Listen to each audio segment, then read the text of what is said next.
Hey there, folks. I'm Matt Hansen, And I'm John Johnson. and you're listening to Planes, Trains, and Comic Books, the podcast where we discuss favorites we've reread,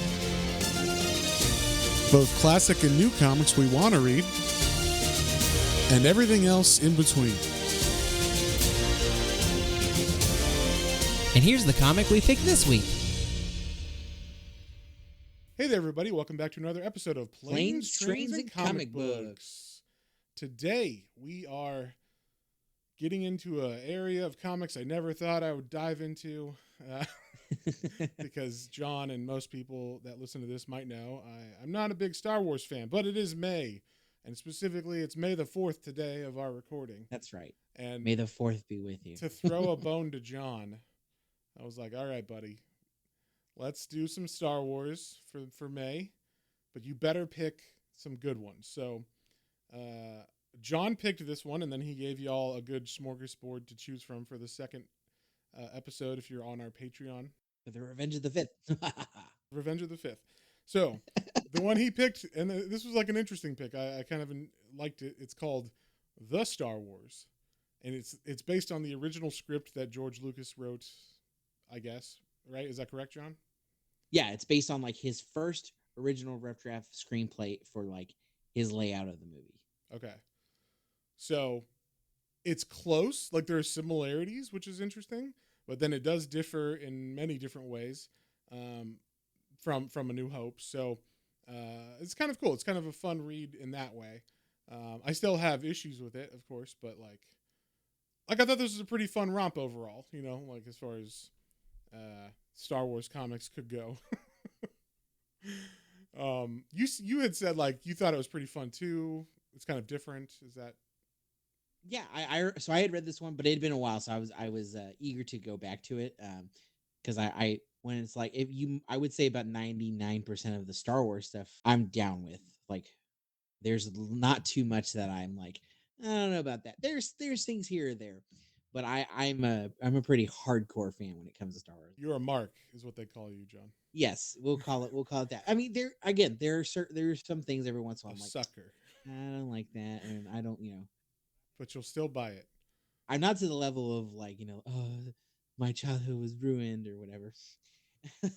But anyway, But you like the new stuff, right? You like the new movies and I like the shows. We'll call it Disney Star Wars. I love it all.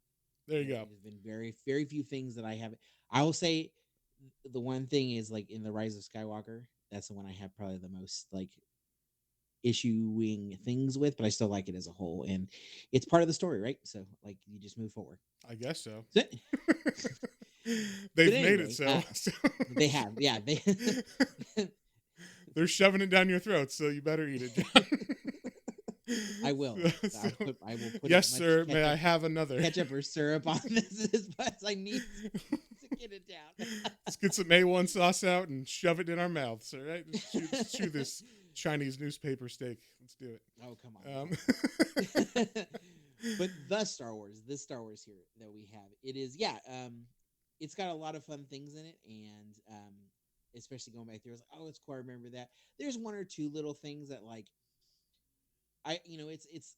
I'm trying not to judge it too hard because again, this is literally George Lucas at what George Lucas does best, or best in his worst is that he's like so scatterbrained with like putting all his little points out there that it hasn't been well refined. So there are things in this. Is this before his wife got a hold of the script? Isn't that what like I don't know everything, but like I've heard that his wife wrote a lot of the script or helped out with stuff. Is that true? Yes.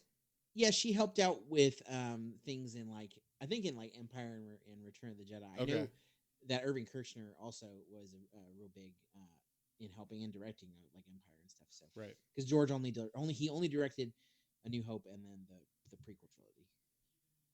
So we know exactly what the good stuff was, and so what I'm hearing is the prequels are unabashedly all him, and his wife and this other director guy really made Empire and Jedi the cool movies that they are.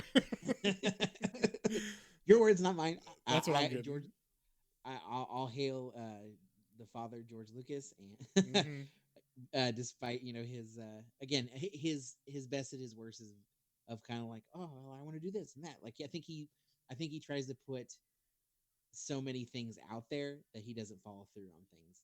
I think that's like mainly his major downfall. Or it's one or the other. It's that he puts out so many ideas and never comes back to him, or he gets so stuck on like a few and like talks them into the ground with like the explanation. Like, um, I only say it once. Close your ears if you don't want to hear it, children. Metachlorians. Yes. So things like that. Yeah, that's not in here though. I was very happy No, that thank metachlorians goodness. aren't even mentioned in this bullshit. So, all right. So anyway, let's get into it. The Star Wars. Who, I didn't even look up who wrote this or anything. Because you said it was by. So the script is by a guy named J.W. Rinsler, and the art is by Mike Mayhew, who I haven't heard of any of those people. And it was put out by Dark Horse, so they had the license from Star Wars for a while. Um, so that makes sense. They're like, well, let's get all we can at it. Let's squeeze all the juice out of this thing. But Exactly. we do get a title page, very much like the movies, where there's like, you could imagine scrolling text, and over space, where it talks about there is a great rebellion, there is Jedi, but they are basically extinct. I Exactly. was trying to do the music slowly. Yes, there's an Imperial Space Force with the Empire, and of course, the Empire's taken over a lot. So there's people rebelling, and it starts off by saying like the Jedi are kind of bodyguards for the Emperor, who is, uh, I guess, good in this, right? Like the rebellion is the good guys, and the Jedi's were part of that. But then there's the new Empire, and they had the Knights of the Sith, who are the bad guys, bad Jedi's, Yes. basically, who is the Yeah. dark side, obviously. But So it's always been the Empire, like so there where there wasn't like right, a galactic republic. It's always been the Empire. but there's the first Empire, then there's like the new Empire. Exactly. Okay, so Galactic Empire, but now there's the new hotness, and they are the Nazis or whatever. They're the bad guys that wear black Boss Hugo or Hugo Boss uniforms. Exactly. Yeah. Yeah, that's kind of how we set it up. So it is a little bit different, right? Like the Jedi's are all but extinct. It didn't seem like that. I don't remember. Maybe I'm wrong, John. Are they all but extinct in A New A New Hope? Hope, yeah. Yeah. Okay. Yeah, they're almost like a myth in A New Hope. Okay. Maybe I got confused just because there's so many Jedi's. I think I'm thinking of the prequels. Like there's so many Jedi's in the prequels that I was just like, oh yeah, there's Jedi's all over the place. But Yeah. no, you're right. By then it's like Luke and Obi-Wan and Yoda, and that's pretty much it, right? So, Mhm. um, yeah. So it's pretty much set up the same, except they do say that the Knights of the Sith are actively hunting anyone they did hunt any Jedi's they heard about, and they're still actively hunting any like rumors of Jedi's. So we start off on the planet Utapau. Utapau. Utapau. There we go. And I only know that because that planet is used later. Actually, there's A you can lot of the see planets again. are, yeah. Yeah, there are tidbits that are in here that are then moved around where held places later and whatnot. Yes. So Utapau is this like ice moon or whatever, and it is where we meet young Anakin or a teenage Anakin Skywalker or Anakin Starkiller. Sorry, that's his name in this. So he's got a dad. What's his dad's name? I don't remember. Kane. Kane. Uh-huh. Okay, Kane Starkiller is his dad, and he is a Jedi.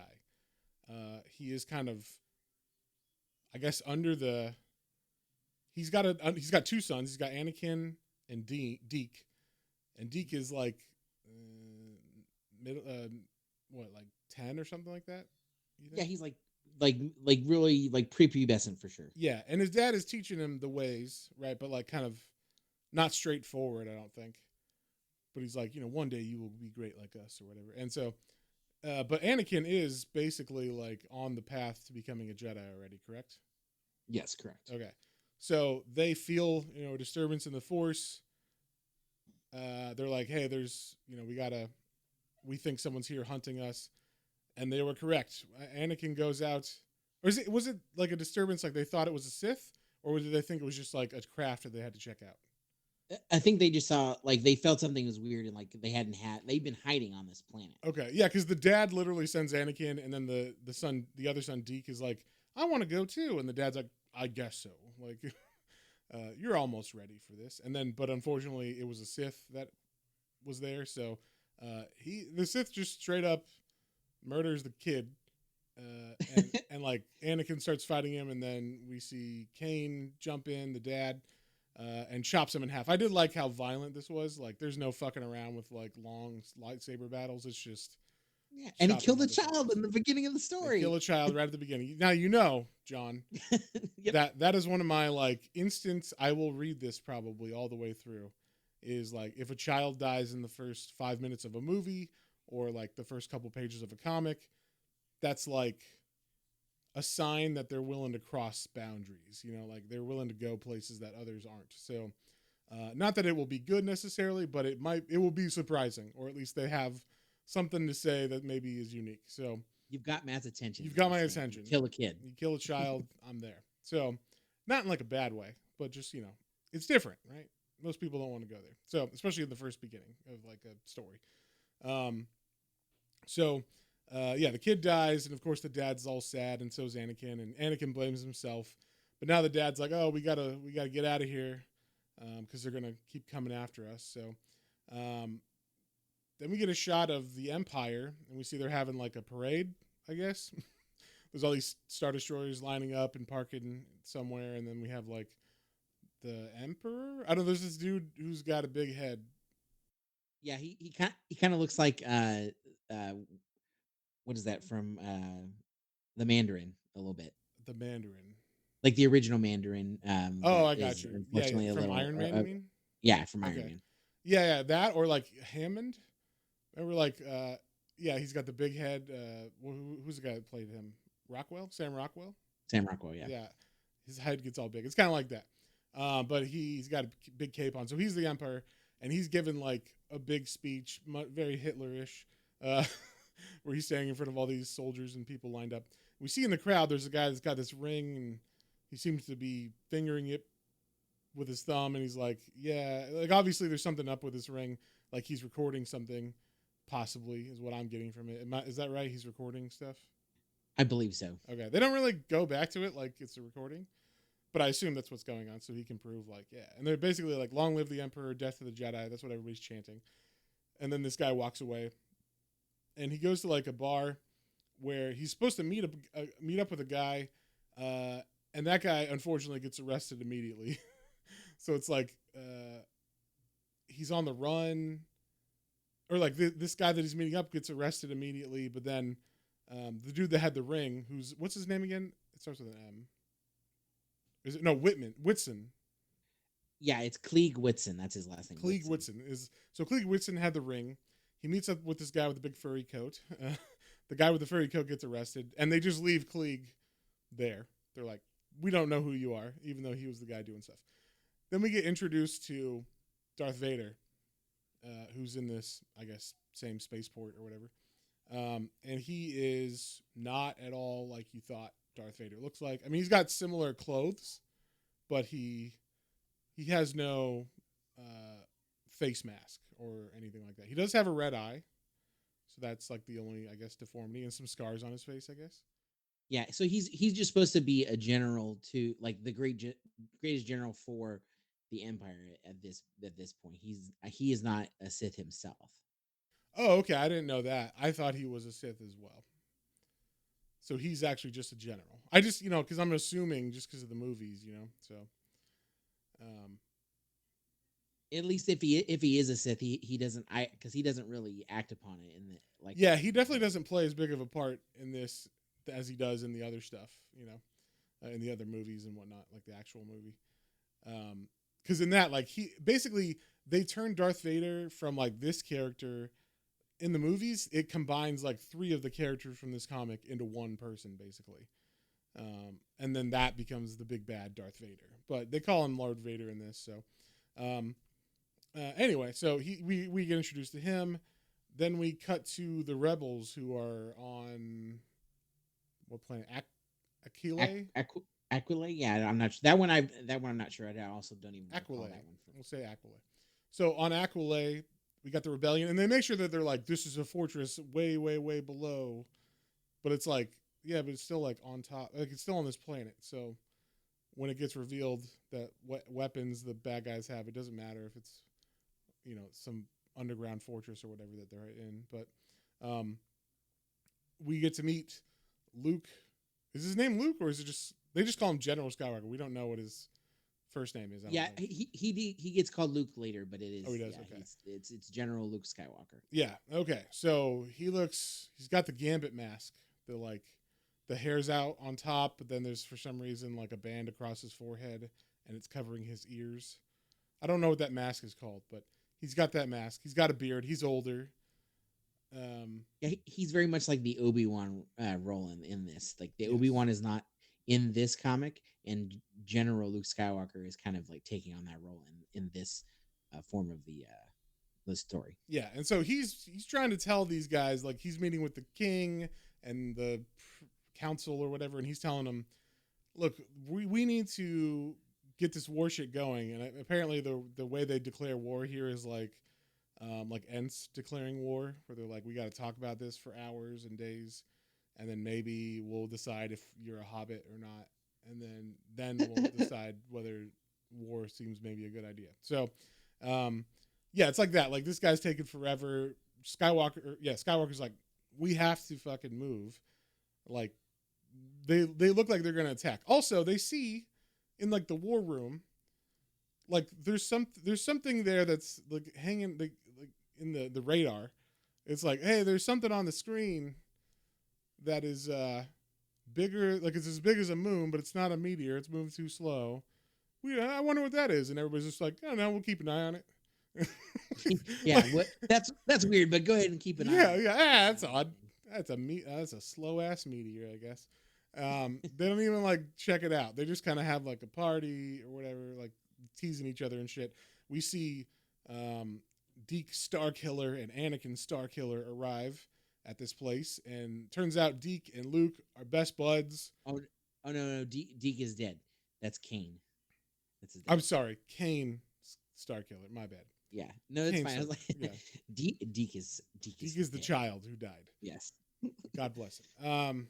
Oh, I will say the one thing that I was like, I'm so glad they changed this for the movies, is instead of saying, may the force be with you, they say, may the force of others be with you. And I'm like, that is the most annoying sentence you have to say to everybody all the time. I'm so happy they changed it in the movies to just may the force be with you. Yeah. It makes so much more sense. Because they also don't explain why it's force of others or any of that shit. It's just that's what they say. So anyway, Kane and Luke are best buds. They're like laughing and shit. Now Kane looks exactly like Luke, except he's got brown hair instead of gray hair. And like Luke is introduced to Anakin. And I thought it was funny. Like Luke's like, all right, let's go like talk. Why are you over here? And then like the dad explains, oh yeah, they killed my son. We got to get revenge for him. And then like he kind of freaks out, and it's funny because he says like, "Oh, I'm an old man," and I'm like, he's got brown. Like compared to Luke, he looks pretty young because all of his hair's brown. But then we find out as he's like crying about his son, as he's whining about his dead son. Uh, Enough about your dead son. He's whining about his dead son and asking. He's also asking Luke to continue Anakin's training because yeah, he's getting too old. Yes, like he wants to leave Anakin there and be like, be a Jedi with Luke, and Luke's like, well, why can't you teach him yourself? And he's basically like, I'm too old.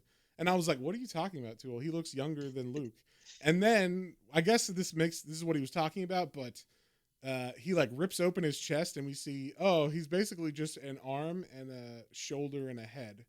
The rest of his body is mechanical.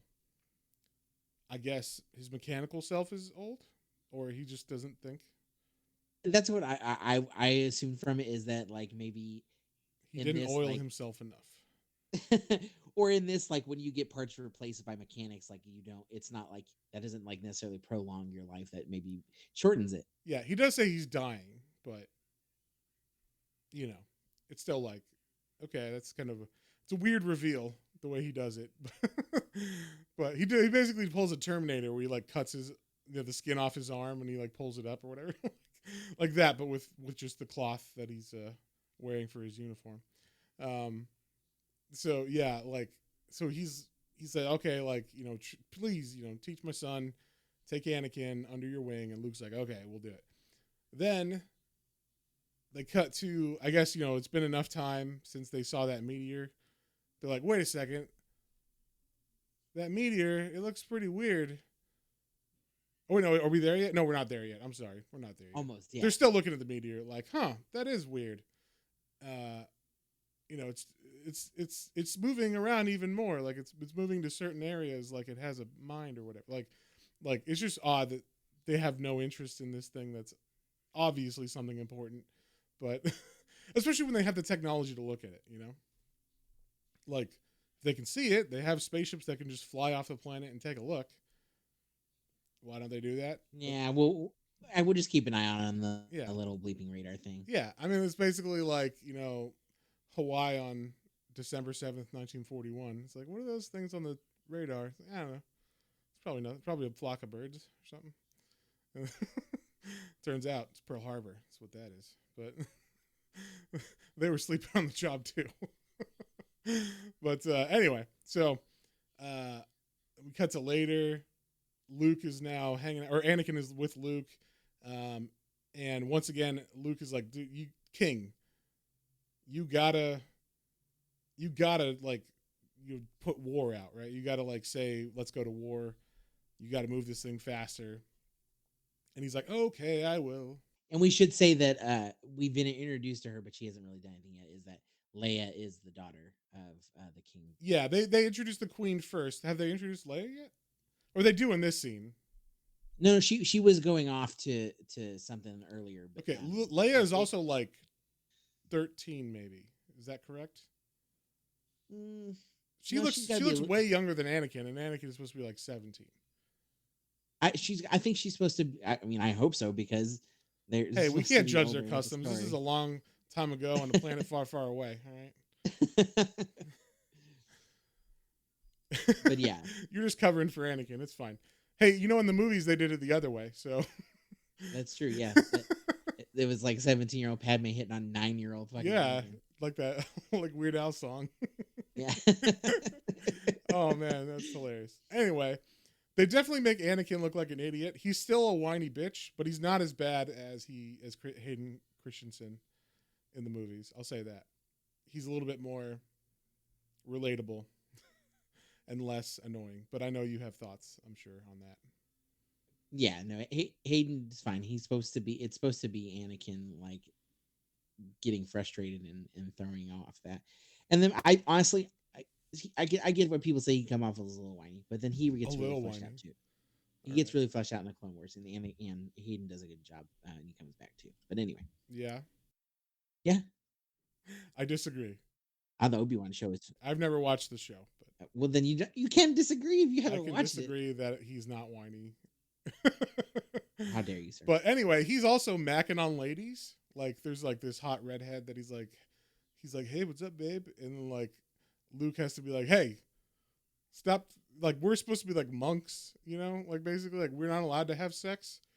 And like, it seems like maybe Cain left that part out when he was telling his son how awesome it is to be a Jedi, because Anakin doesn't know anything about not having sex or not having relations with ladies. Is that something in the movies?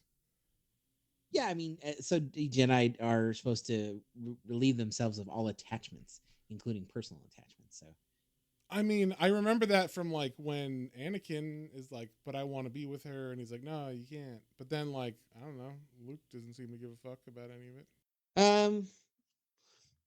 Well, I don't know. I guess he makes out with his sister. Yeah, but that's before. He does twice. He kisses her twice. You gotta get both of them in there. Yeah, that's before he knows it's his sister. No, I know that, but I mean, but he knew he was a Jedi. No, He well, didn't. he He was wasn't. already He training to wasn't a be a Jedi. Jedi, right? At that point, at that time. I guess technically a little bit, yeah. Obi-Wan kind of Obi-Wan had started already it. approached him and been like, "You want to be a Jedi? You're gonna be a great You're right. Jedi. You're right. You're Your right. dad Okay. was a great Jedi. Here's your sister. Make Obi-Wan out with left her." Obi-Wan left that part out as well. Yeah. Not only did he tell did he leave out the like, "Hey, you're not allowed to have sex with anybody." He left out the, "Oh yeah, and that's your sister, by the way." It's all Obi-Wan's fault. Yeah. Once again, some information that could have been brought to my attention yesterday. All right. Yeah. Anyway, so while he's giving him this lecture, we see what was his name? The Cleve- Whitman yeah, Cleve Whitson. Whitson. Yeah, Whitson is coming back. He apparently just barely made it back, and he's got the ring. And he tells him like, "Hey, you got to look at what I saw. They're about to plan an attack. There's all this bad stuff." And because of that, Anakin, like the king has already left to go confer with Parliament or whatever the fuck they're the council. I guess he's got to go to across, to another city to get final final war permissions, so that they can declare war. Um, and so he left his family. So now Luke's like, Luke tells Anakin, go get the Princess Leia and her brothers and the Queen, and you gotta protect him. You gotta take him to this place. So he does that. Leia fights him. He punches her in the face. And I was like, I like this Anakin a lot more than the other Anakin. He's he's just like, listen, settle You're down, and then he nothing. just punches her in the face, knocks her out. Truly, he is a great Why? Jedi. Why are you being so feisty? Yes. So as they're so they go, they're going into hiding like for protection because now Luke is like, oh, these people are gonna kill. We're basically about to be under attack, but no one knows. Um, and then we cut to the king, and the king's like, "Boop, boop, boop, boop, boop, can't wait to get to this city." And then all of a sudden, you just see like they're looking, and they're like, "What is that? What's that other star in the sky? It's kind of bright." And then it's just like nuclear explosion, just like fucking dead. It was like, oh wow, they escalated quickly.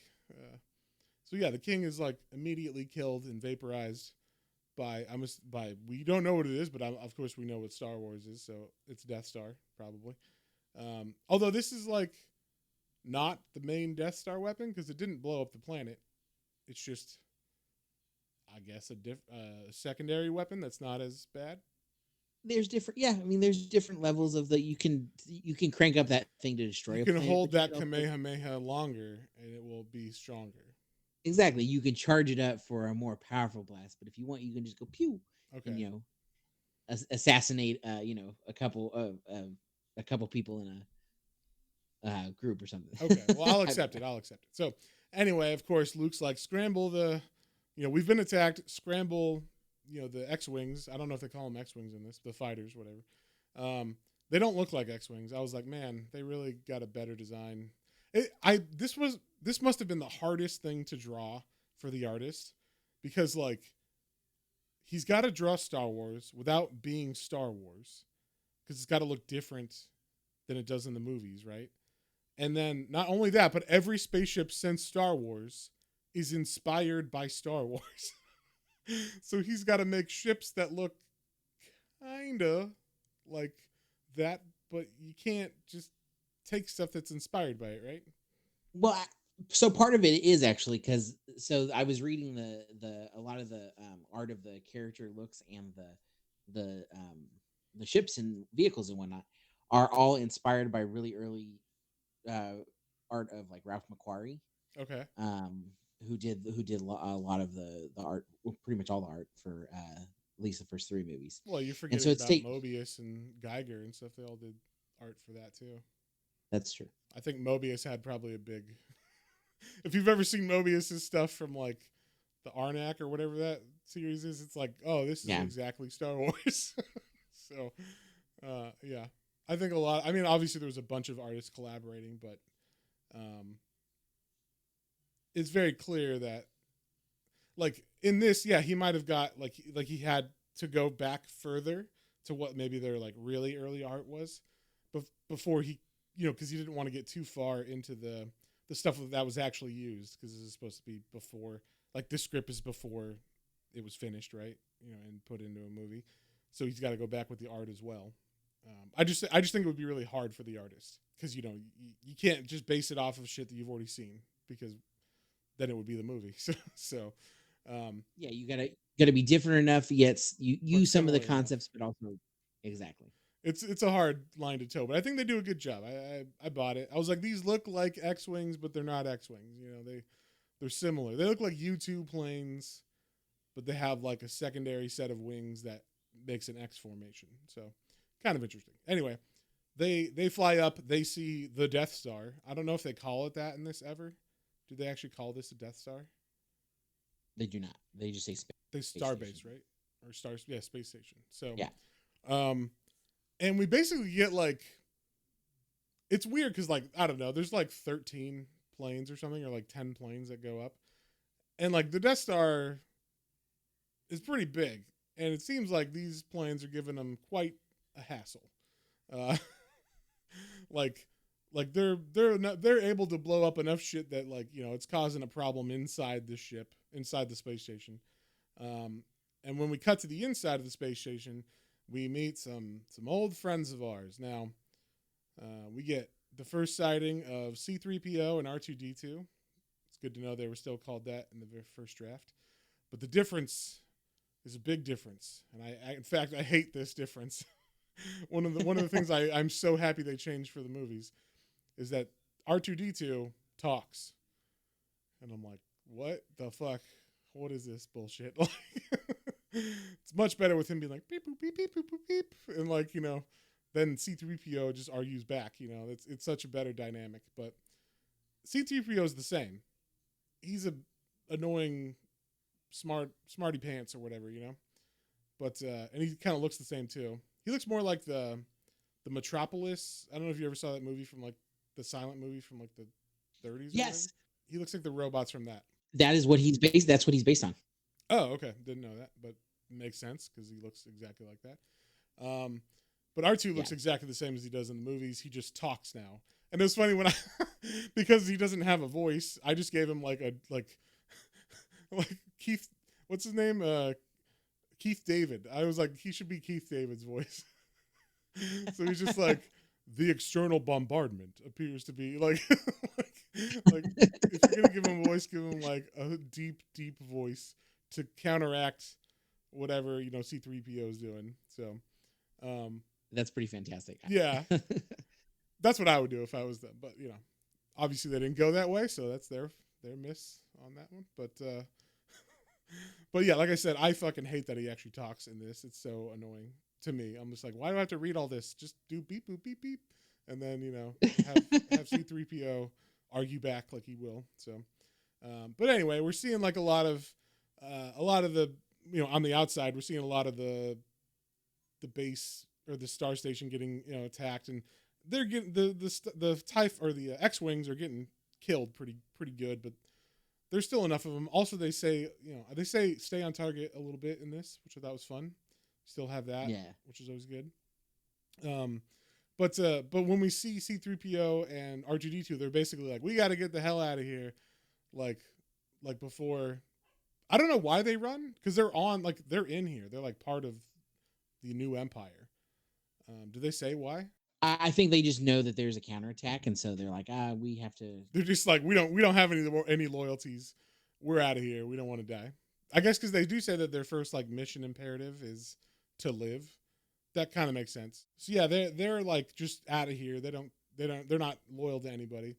Then we cut to we cut back and forth between the Rebellion Command Center and Darth Vader and his command center with the new Empire, and basically, like,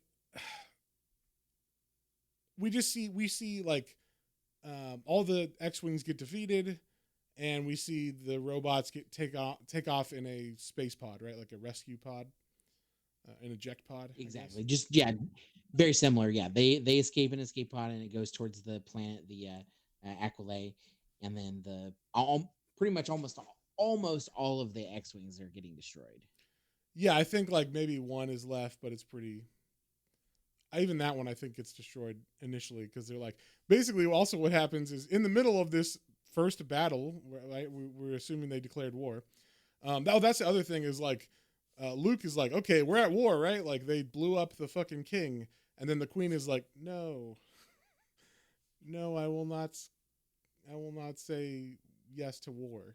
And then also we hear no, she's actually surrendered, and we have a peace agreement already with the new Yeah. empire. So like Luke is like, what? No, it just began. Like I wanted to have a war. So, which is rightfully so. Like his men just died, the king just got murdered. You think people would want a war, but they do not. Um, and we get the first shot of Darth Vader with his helmet on, but he's just got the helmet. There's no face mask, which is pretty lame. It's like Darth helmet. It is kind of like that. It is like Darth helmet at that point.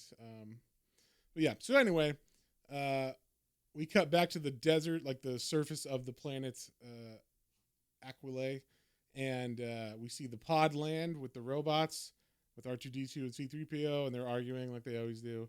And then they split up, and R2D2 finds Anakin, and then they take him because he's with the princess and the two kids, and they they take the R2D2, and then R2D2 tells him where C3PO went, so they pick him up.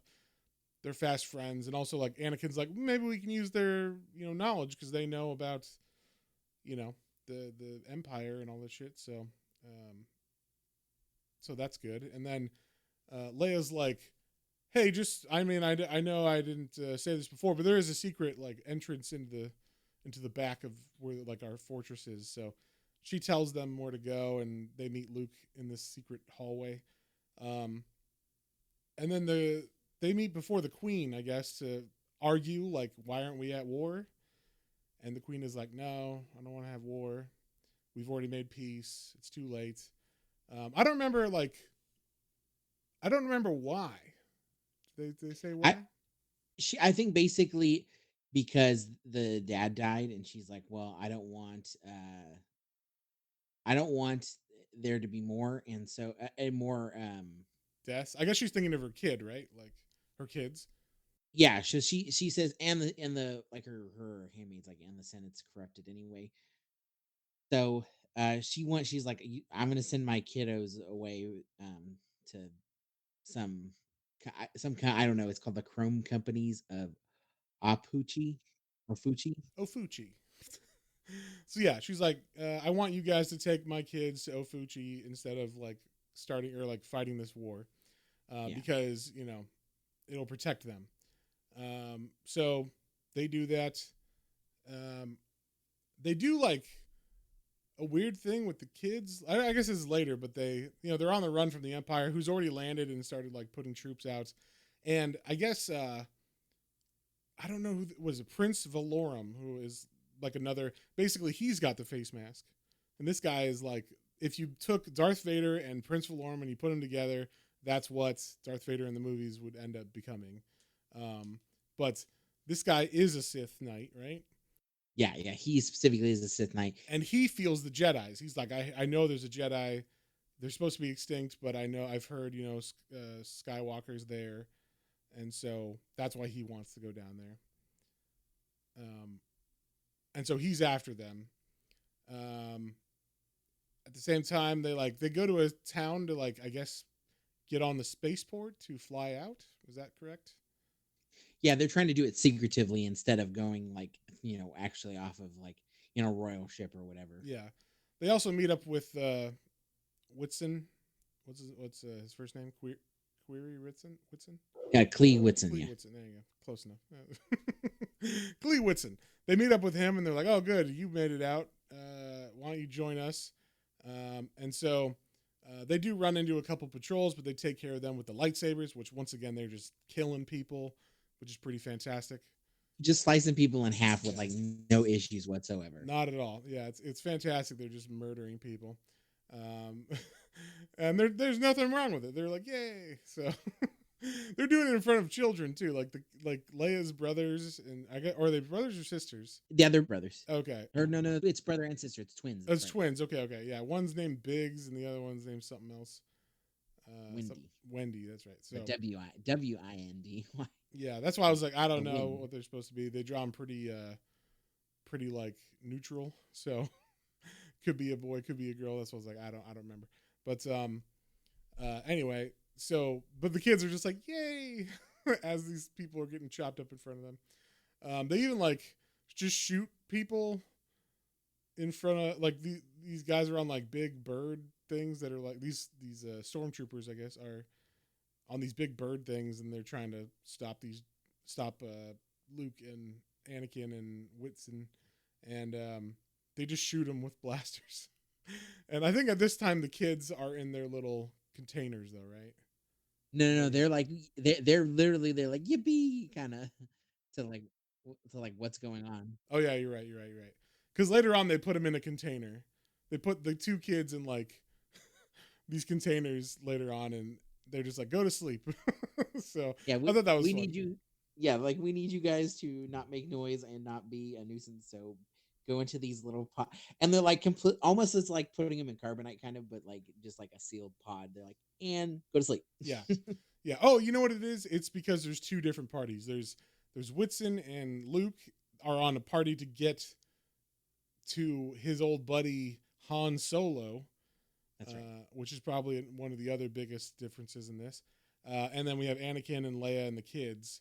And so some of the fighting was in front of the kids, some of the fighting was in front of, or wasn't. So that was, but they're close enough in panels that I got confused about which one was which. But so anyway, we cut to Luke and Whitson, and they're finding his old buddy Han Solo, so that they can get off planet.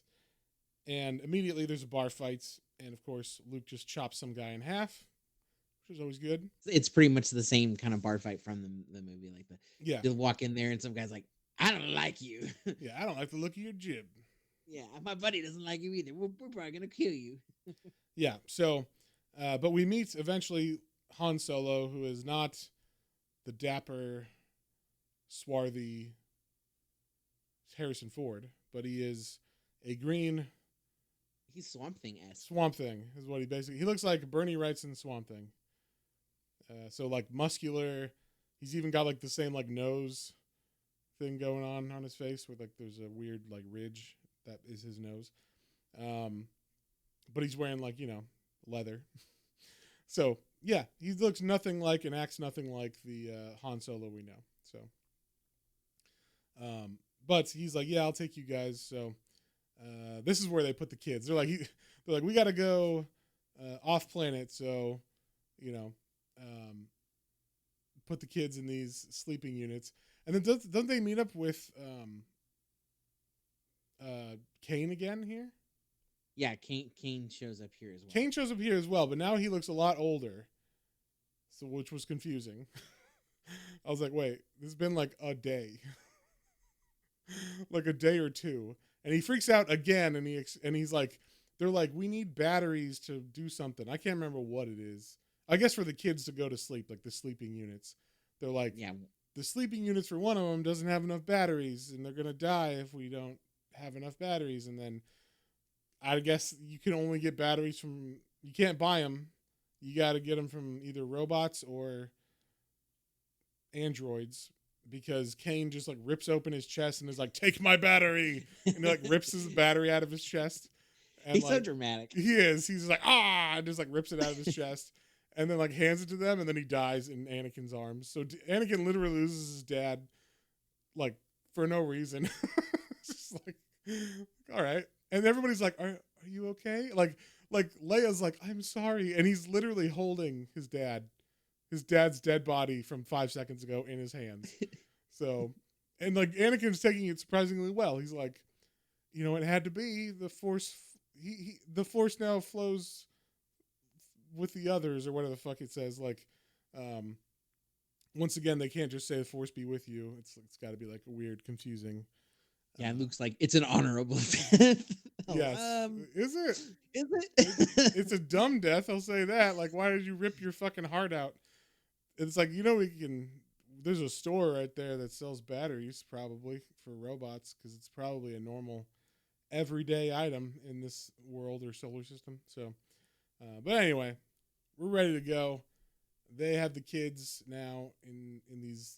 Uh, they look like big pills, but they're carrying them on their backs, which doesn't look very good at all. And I'm gonna say, if they're flying Delta, those things are not carry-on size. They're not going to be able. They're going to have to check that bag. Um, if I know anything about airline flying nowadays, it's way bigger than it should be. What you hiding in those? Nothing. Yeah, these children, you don't know of them. Like he doesn't do any Jedi mind tricks or anything in this, which is kind of fun, I guess. I don't know. Like I thought he was going to do some shit, at this point, because they go through a checkpoint, and they're just like papers, and and Luke gives him like a floppy disk, and he's like, okay, keep moving. Like, so not too much there, but they think they've made it scot-free. They get inside this spaceport where they're about to, I guess, get to their launch plane or whatever, and it turns out it was a trap, and the prince guy has set it for them because he's gonna fight Luke.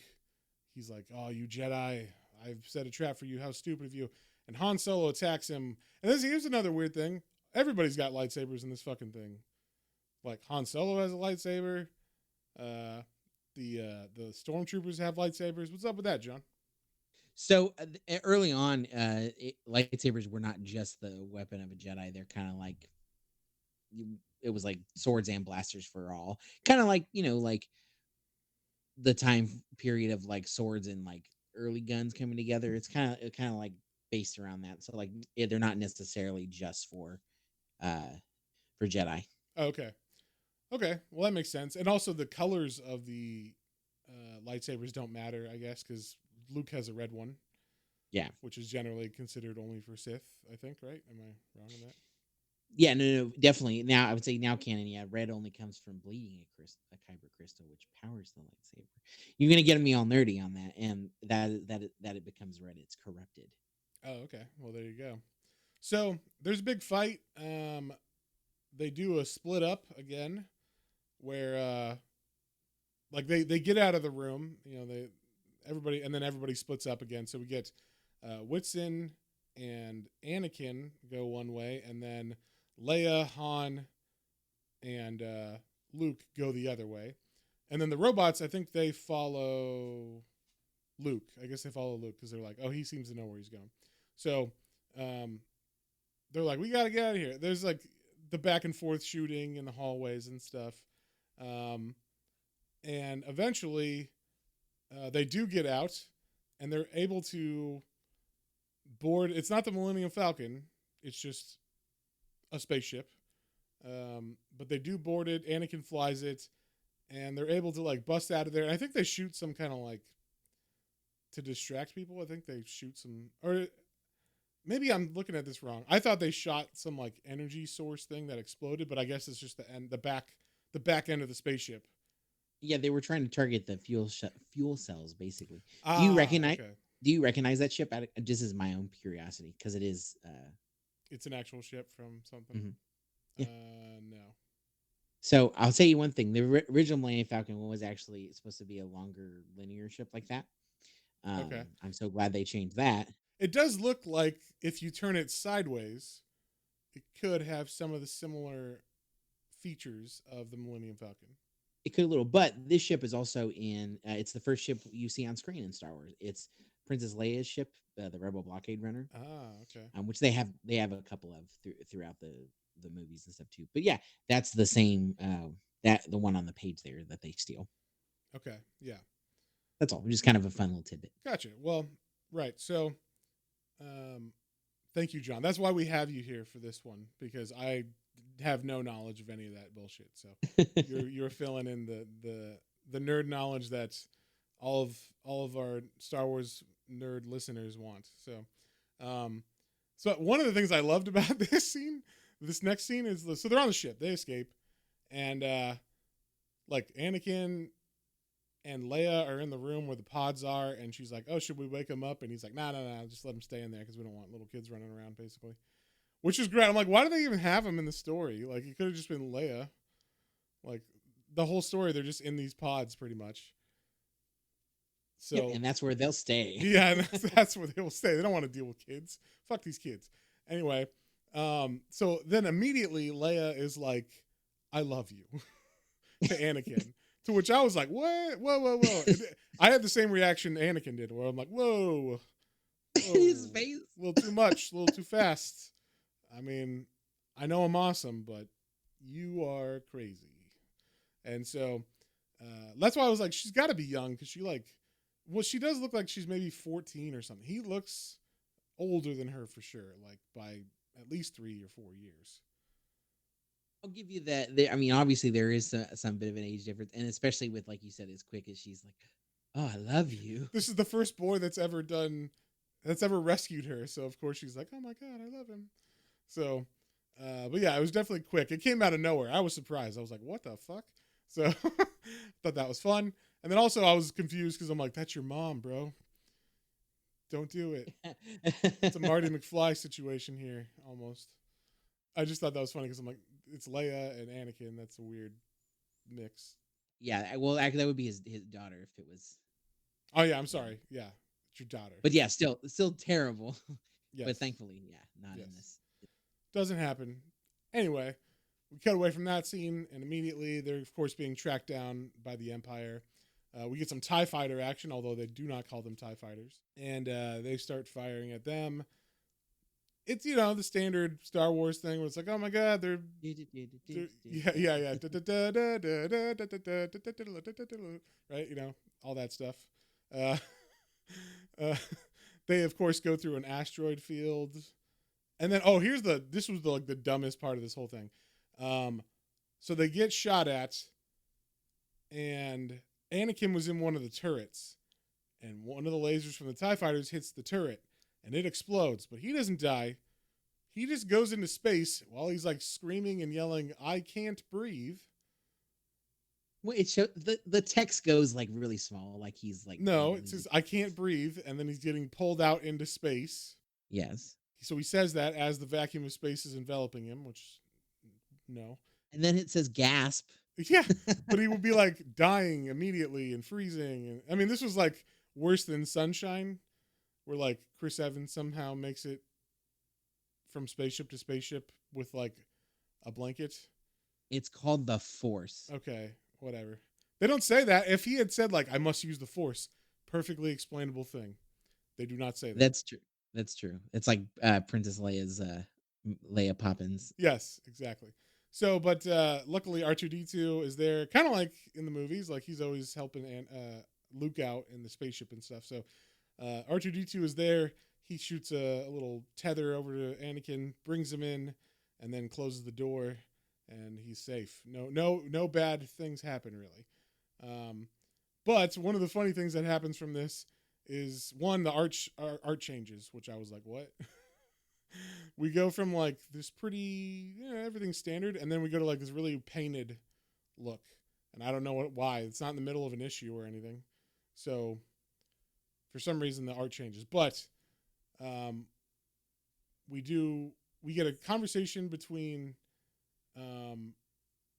Luke and, is it Luke and, no, it's not. It's Whitson and Leia, and they have like an unconscious Anakin, and he's saying like, "I think his feelings for you are dangerous," and she's like, "Feelings?"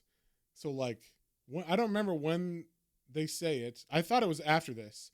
I don't know how Whitson knows he has feelings, but Basically, it's right before the Empire attacks. which is like a page after he's like, "You're an idiot for loving me, Leia." The Empire attacks, and he's like, "You know what? I do love her." Yeah, maybe I do love her, and then I have to assume that maybe his close call with death solidified that. Like, oh no, she loves me. Maybe I love her too. It's been 5 minutes. It's been It's been five full minutes. it's been a whole 5 minutes. Yeah, but I guess he's like, I don't want to die of a virgin, so he's like, she's into me. She's cute, Wow. I guess. That's how it is. That's how I figure what he's doing. But the Force is strong with her. That's what he says. Um, so, uh, so they are able to. Oh, so that like their ship is damaged enough that like we have to eject and go to the planet below. And unluckily for Whitson, he's like getting Princess Leia into the last escape pod that's for him and her, and then it jams or whatever, and he's like, "Oh no, I have to do it manually. You go, princess," and like he locks her in, and then he like I don't know how this works, but he jabs his stick like a metal rod into the control panel, and it launches, and then the ship explodes with Whitson in it. So goodbye, Whitson. Whitson. No. And then All right. and then exactly, we knew you kind of somewhat. You had that ring at the beginning that was important. Anyway, uh, so now we're on the planets, and of course, as the people ejected, they were at like different parts because the ship is moving before it exploded. So they get kind of separated on the planet below, which is what planet? Yavin. Yavin. Okay, so they're on Yavin. They get separated, so we see like Luke has the kids, and he has Han, and he has the robots, and then Can we say one thing here? I just when this page so they go to the planet, it's Yavin, and this next part is very much like Return of the Jedi feely of like yes, I thought it was going to you know be Ewoks for the record. it and it definitely could have been, but they go in the way that we'll talk about here. But specifically this page, so they shows them they get out of the pod there, so they're kind of like going, and Luke has like been slowly shedding clothing or going from like a more like Jedi like structured robe. Yeah, he took off his mask. When the dad ripped out his robot heart, he had his mask off so that you could tell him apart because now the dad had gray hair, and then like you said, he's slowly been disrobing through most And of so this. now he's got on like his cool Jedi boots still, slacks and his Jedi belt and whatnot. But then he's looking like he's in like a black undershirt that's like one of the kind that like almost is like form fitting, and it's like what is this dad vibe? Dad bod, he's buff as fuck, dude. He's buff, but The he force looks is like he's strong with him. Is the force I don't know. force muscles in this? I guess, I guess. I'm gonna show you how to work the force with 3 reps of 10. You're pumping iron. I have the force. Yeah, that's how it would be. But it looks like that. He's carrying both children on his back now in their pods. Both of them, one over each shoulder. Fuck it. I mean, Han is with him. Han could definitely carry one of those. No, Luke's got them both. He does not let him. He's like, I got it. Don't worry about it. And he throws at his back probably, but he's too much of a man to say it. Then we cut to where Anakin landed, and he's being attacked by some kind of fucking Shelob spider babies, and him and R2D2 are there. And then so Anakin runs. He runs into some. I don't know if they're like there's aliens, and then there's like furry people. That's why I was like, these aren't Ewoks because they're too big. So what they run into is these alien bounty hunters, or Yeah, they're like so they are all the people you see are the bounty hunters that are in the Empire Strikes Back. There's like there's a Boba Fett or Jango. Orange Boba Fett, Dengar, Forlom. So there's several of them, and then there's like what are these hanging ape-looking creatures? Yeah, I could guess. From the I've seen trees. Star Wars a couple times. Yeah. It's Chewbacca and his buddies, right? Yeah. So, and then they also have Princess Leia that they found. So Anakin's like Leia because like now that's his love, right? He's like, oh my god, that's gonna be my future wife, or at least my main squeeze. And so he attacks these bounty hunters. They have extensive weaponry, so they knock him out. But then because of the fighting, we see another Wookiee come up, and they get do they get Anakin or they get Leia?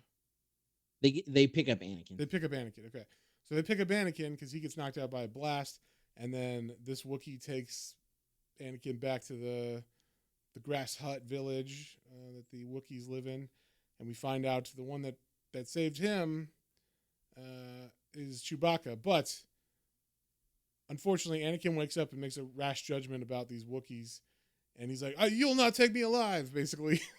and Yeah. he takes an axe and he just kills one. At least that's what I got. Does he kill him? Because we see the axe hit the Wookiee's weapon. It breaks it in half. Then we see the hilt of the axe like embedded in his sternum. So like to me, it chopped through his torso. But the guy doesn't fall. He just kind of stands there and says like, "Ow!" Like that's what I got. I was like, Wait, what?" I was a little confused too because yeah, the axe head is huge. Yeah. Like Also, it the art is. changed back by now from the painted style to this now. Weird. It's a very weird fill-in section they did. But anyway, after that, everybody's like, "Whoa, whoa, whoa! We're all friends here, Anakin." I just saw it. I missed it in the panels. It's in one small panel. So the axe gets thrown at Anakin. He's like, "Ha, nice try," and he goes to hit He it grabs at. it. He grabs it out of the air and then goes to swing at the guy that threw it. Yeah, and then the guy tries to block it. It misses, but then he hits him, and Anakin falls. You can see it. The top of the axe breaks on the ground. It looks like maybe on a tree trunk, the bottom left hand panel, and so it's literally hit that breaks, and then he's like, ah, I guess like just as he's swinging towards him. So I see either no his stick, panel of this, but yeah, it's in the so there's the 2-page spread of the fight, and then the bottom left hand one he go where Anakin is being like thrown down, and then he's like, right. But then there. Okay, okay. Yes, that one breaks. He gets up, but then the guy throws another axe on the next page, and he catches that one, and then he attacks the guy, and it breaks the Wookiee's next weapon, and then it's embedded in his chest in the bottom panel. oh, okay, maybe I guess I looked at it wrong. I thought he was saying, And the guy looks like he's like, oh, like he just got cut in half or whatever, but then he's not. So I don't know. Maybe it's just a flesh wound. Maybe all his vitals are in a different area in Wookiees. I don't know. But that's what it seemed. It seemed like it was it when like I guess a fully yeah, because then they're like, I mean, this axe head is like gigantic, and it's totally gone in this dude's chest. But sure, I guess it just he missed the lungs and the heart. I guess that's what happened. yeah, those are actually in their legs in Wookiees. Yeah, but then because of this, I guess the Wookiees are like, this dude's pretty badass. Like you're one of us now. We like you. So, um, they actually think he's a god. Later on, we find out they're like, oh, you're the Star Killer god. And then like Chewbacca approaches him and is like, "What's up? You're fucking awesome." Of course, no one speaks Chewbacca. That was like one of my favorite things about this is like it was all the writing was just like there was no actually anything I had to read. I thought maybe for a second he did because he says thank you, Your Highness, to whoever the obvious head of the Wookiees. So I thought maybe for a second Anakin understood it, but then yeah, he's like, man, I wish I could communicate with you and I Yeah, understood what you were I guess saying. he just assumed the guy that came up to him was the king or whatever. But anyway, so we see R2D2 finds him as well, and Chewbacca is like I'll help you find Leia. So he's like, we must go now. So he escapes, kind of. I mean, I don't think he's under house and like lockdown or anything, right? Like they're just like, oh, you're a god. Like we're gonna chill and drink and have fun tonight, have a party in your honor. And he's like, peace out. And that's kind of like Return of the Jedi because C-3PO they believe to be a god, and then Luke does the thing that raises him up, and then they're like, "Oh shit!" So they let go of all of the other rebels, and that they're like, "Oh, okay, we listen to you now." So I think that's the way I took it. Is like they think he's a god, so they're like he just kind of gets to be there now. Gotcha. Okay. Um, so he leaves with Chewbacca, and then they run into Anakin and Han, and then they're like, "Oh, like good thing we're all together now. Let's go on this base where they have our we have Leia, um, kidnapped." We also cut back to some fucking house that looks like a pretty modern day house. It's got a like almost a TV and shit, and like a like a radio and stuff. And this kid, one of the kids, I don't know which one, Biggs, I guess. Biggs is by this radio because I guess they let him out of one of the pills or whatever.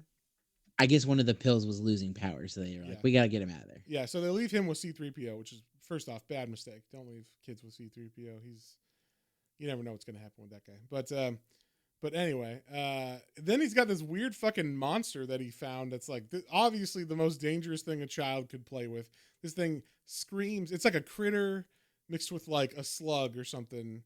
It's I loved this part so goddamn much because he's like, "Hey, I found a thing. I named it Amber," and it's yeah, like you said, it's this horrid slug creature thing, and he's like, "It's my new best friend," basically. I love this. Yeah, it's my new best friend. I'm sure nothing's ever going to happen to my friend. And then all of a sudden, the stormtroopers kick open the door.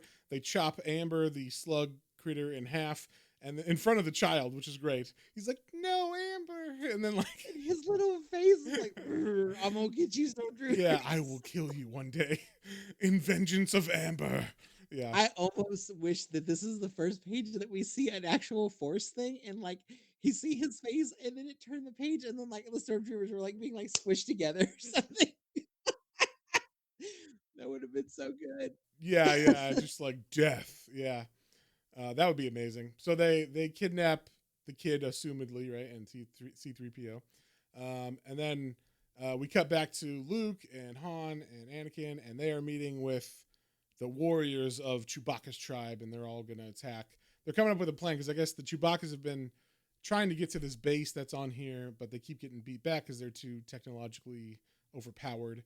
But now they have Jedi's and shit with them, so they have a plan. They fight, or they do that plan. It seems to be working. Everybody's like overrunning, like all the Chewbacca's or all the Wookiees are overrunning the spaceports on this, where all the planes are and stuff. And also, they're like, so they take over this base, and like they're like, oh cool, well, now we got all these planes. Now we can attack the Death Star, which is still up there. I guess it's just chilling. Because I guess it's followed them. They don't. That's one thing that the movies do way better is like understanding where we are compared to where we were. With like the light speed and stuff, like we understand. Oh, we're really far away because we went lights like hyperspeed. Oh, So, that's what it is. So they're on Yavin still, but I guess Yavin's not too far from Aquilay. They didn't get far because their ship got destroyed. Yeah. right, but we don't know that, so they're just like, oh, cool, that's still there. The Death Star thing is still there, or the space station is still there. So they're like, cool, we got planes now. We can take this thing on with like 9 planes, and we got to teach the Wookiees how to fly them. Luckily, they are fast learners. Real fast learners. One thing about the Wookiees, they like to trick out their planes. They give them all a new paint job before they fly up there, which is it's great that they had time to do that. Yeah, they learned it, and then they're like they got to draw like the shark They got to teeth on make the them side lowriders and shit.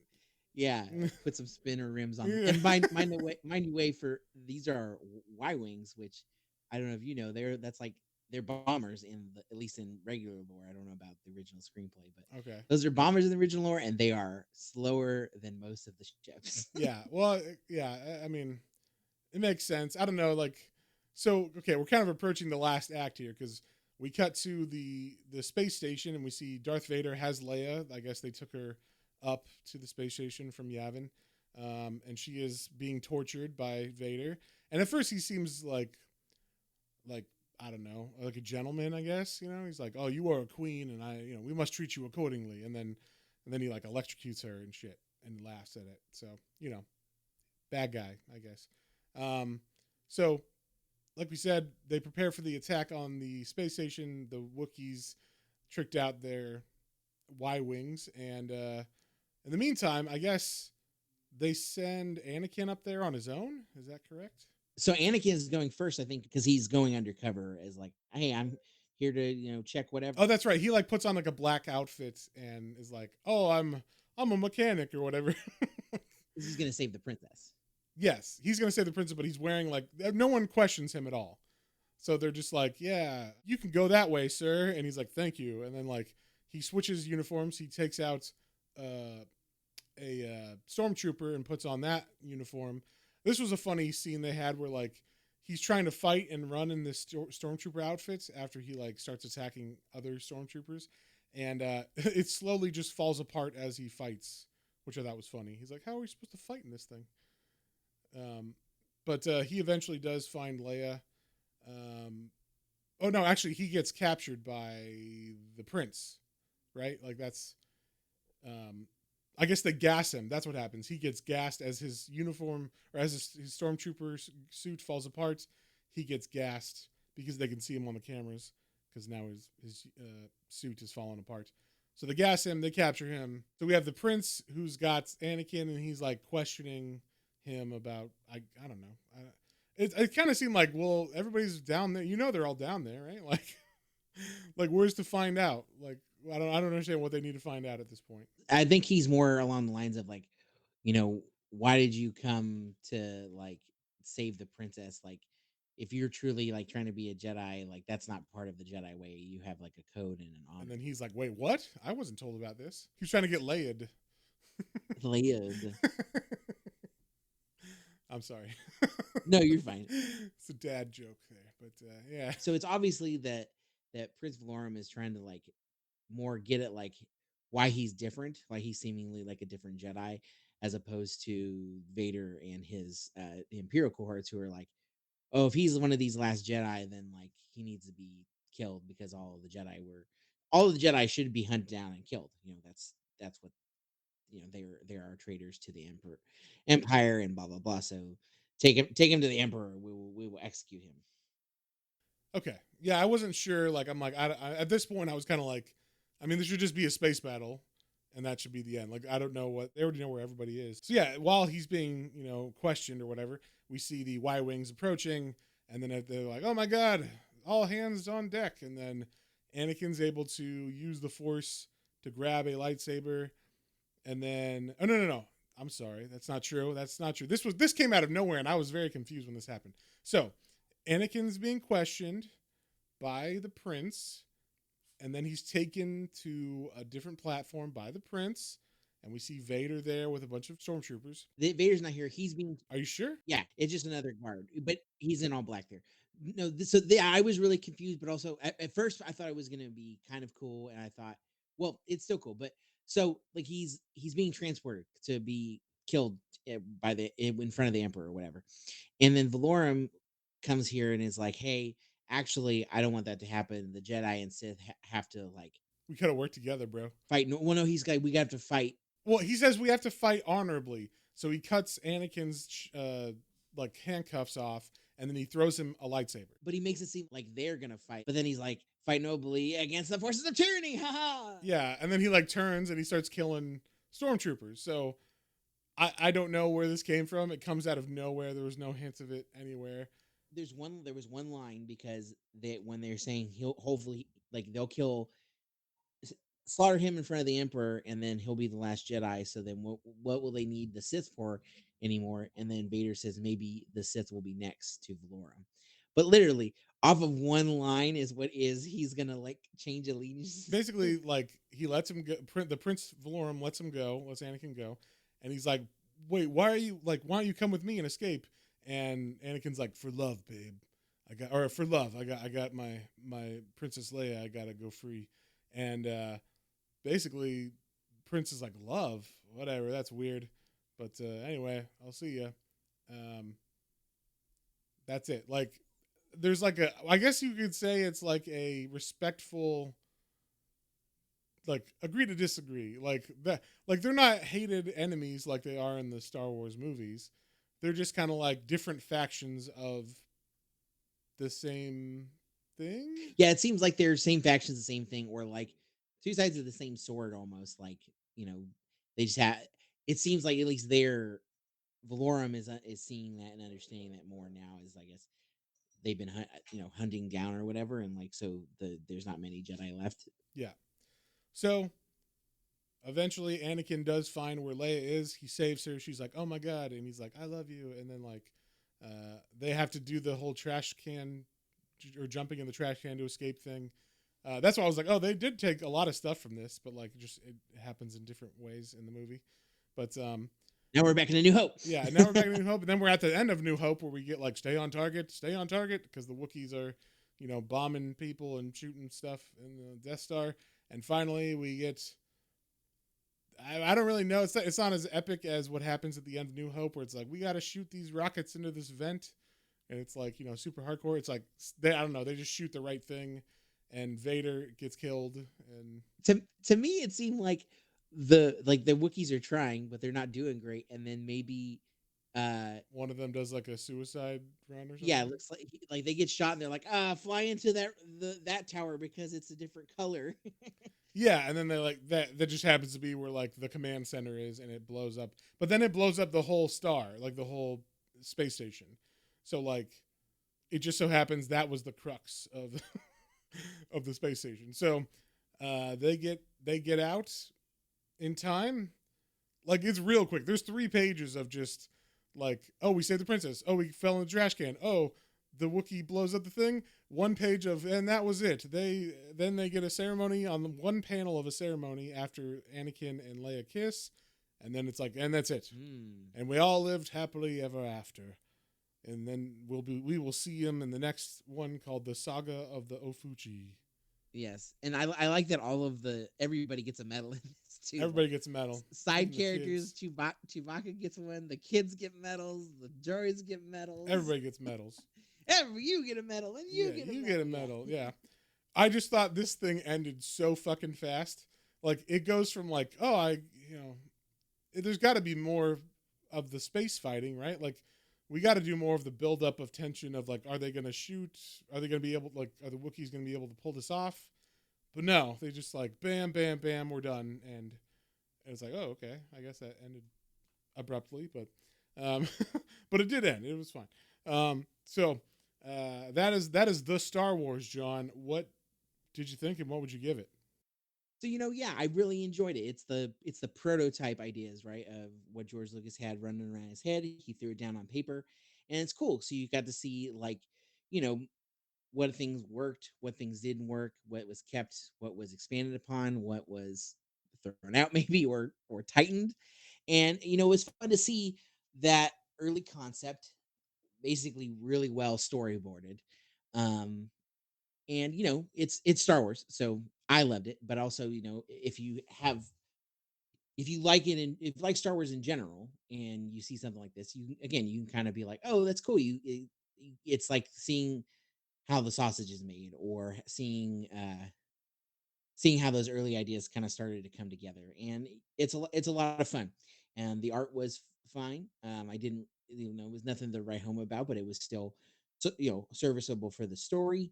um a couple nitpicks, like you said, like the ending seems kind of rushed. Like, I don't know, I'm not quite sure how to finish this up. It explodes, well, everybody has it, everybody's happy. But overall, I enjoyed it, and it's serviceable. It's more Star Wars for me. And it has yeah, it's fun to see all the little pieces that were used in the story or used elsewhere and saved for different things. So yeah, I really enjoyed it, and I would give it a 7. What about you? 7. Wow, that's all right. Uh-oh. um, no, no. Uh-oh. I mean, I should have figured you would give it, a pretty high grade. I think Okay. a 7 to 10 is pretty high, you know, for me at Okay, least. for me it is a 7 because of my love of Star Wars. Yeah, It is when I heard that, I was like, what? And I was like, oh yeah, it's John. He loves Star Wars. So I will say I did not. I was very like when you were like, let's read this. I was like, I really, you're gonna make me read the movie that wasn't, like you're gonna make me read the like beta version of Star Wars. But I will say it was pretty fun to read because it was actually like it was fun to compare, like you were saying, like see what they changed, and that actually made it kind of interesting because I would be like, oh, that's where that came from, and oh, that changed, or that was the same or different, and so that was fun. It was fun. It kept you on your toes because if you've seen Star Wars, it gave you like a good reference to go off of. So I of course have seen all the Star Wars movies. I just not a big Star Wars fan. So um, I liked the stuff that was surprising, like the dad ripping out his heart was pretty awesome. There was a bunch of ridiculous moments like that. The kid dying at the beginning, Leia saying she loves him, and then 2 pages later, after he makes fun of her for that, Anakin being like, "I love you too," like I would die for you, like I will never die. Like I that will is where never die.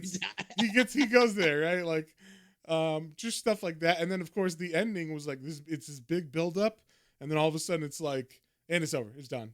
There's like there was like, oh, we're doing this. Oh, it's done. It's done. It felt like really cut off to me, but in like a fun way, like in a way that was like, and it's over. Like, we don't need to say anything else. So it's kind of like watching like, I don't mean this in a derogatory way, but I mean like it's like watching the bad movie version of Star Wars, which makes it fun, right? Like it's this ain't your Star Wars Oh my god! without all It the is not. sex. Yes, I guess. You know what? I was gonna say too. It makes me think of all the bonus features that used to come with the physical media. They don't really do that anymore, and you definitely don't get it with digital. I Right. used to love watching all the behind the scenes on movies, and this kind of feels like a comic version of that. This is a behind the scenes Yeah. of like what the story was originally thought of. So Yeah.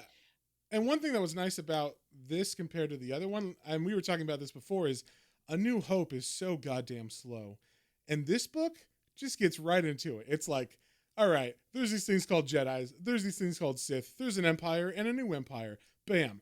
And we're in there, kid dies, fucking Luke Skywalker, king gets exploded, we're good to go. Like, we're just in it right away. And I appreciated that. I appreciated how fast paced this book was. There was like no downtime.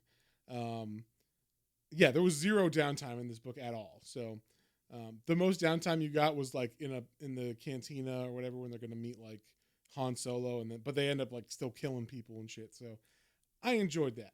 I thought that if you're gonna, especially in a comic book form, that works well. Because a lot of comic books do like that quick pace, like hey, are we best friends? I think we are. Like just really quick stuff just to get the story going. So I am not going to give it a 7, but I will give it a 5.5. oh wow, It was better than average. that is high marks coming from That's pretty high for me. So yeah. And with that, we're going to continue our dive into Star Wars for May with the poll that we're doing. So if you would like to vote on the poll for what we do for the second podcast of this month, you can become a Patreon member at patreon.com/planes, trains, and comic books, all one word. And that being said, we would like to thank our patrons Hoku, Otaku, Mike, Christian, Matthew, Kyla, Joseph, Kalia, and Isaiah. Thank you very much. You guys are awesome, and we love you all. And hopefully you guys have fun voting on these pretty interesting looking picks from John. I see a couple that one I've heard that is good, which is Star Wars Vader Dark Visions. And the other one is Star Wars Legacy, which I don't know what it is, but it's written by John Ostrander. So I'm down for anything written by him. So, yeah. Of the ones on there, that's the only one I've read, actually. The other ones I heard were good. But Legacies I've read, it is no longer a canon story, and it's about Luke Skywalker's grandson. Were they ever Like canon? I don't think the comics were ever canon. Some of them were, I guess, loosely considered. I mean, they're considered canon until they make a movie that's like, and then the movie is actually canon, right? So yeah, honestly, since Disney took over, Disney's like. Well, what I mean is they can do Alien comics, right? And those, I mean, they're not canon, but I mean, you could consider them canon because they're far enough removed away from the movies. But until a movie like Covenant comes out or something, right? Or Prometheus, and then it's like, oh yeah, all this bullshit. So like, I mean, it's not. No one ever said it was canon. It's not like Lucas was like, yes, these are canon, and like bless them or anything. That okay, I'll give you that. That's true. They haven't done that far, but they're I guess the fandom considers some things like in print form. Yeah, what do they know? When I They like the new movies, so. Well, some people are I like them all. Anyway, yeah. So once again, if you would like to vote on those, become a Patreon member at patreon.com/planes, trains, and comic books. I'm excited. I told John, if these are garbage picks, I'm going to be pissed and I'm going to shit all over them. So, join us for that and see if I like it or not. And then, of course, we got Berserk. Our ending part 3 of Berserk: The Golden Age is going to be happening at the end of this month for the exclusive podcast. Once again, only available to our patrons. So if you would like to become a patron, please do. And with that, I think we'll see you guys on the next one. On the next one, may the force be with you. May the force be with you. Bye. Bye.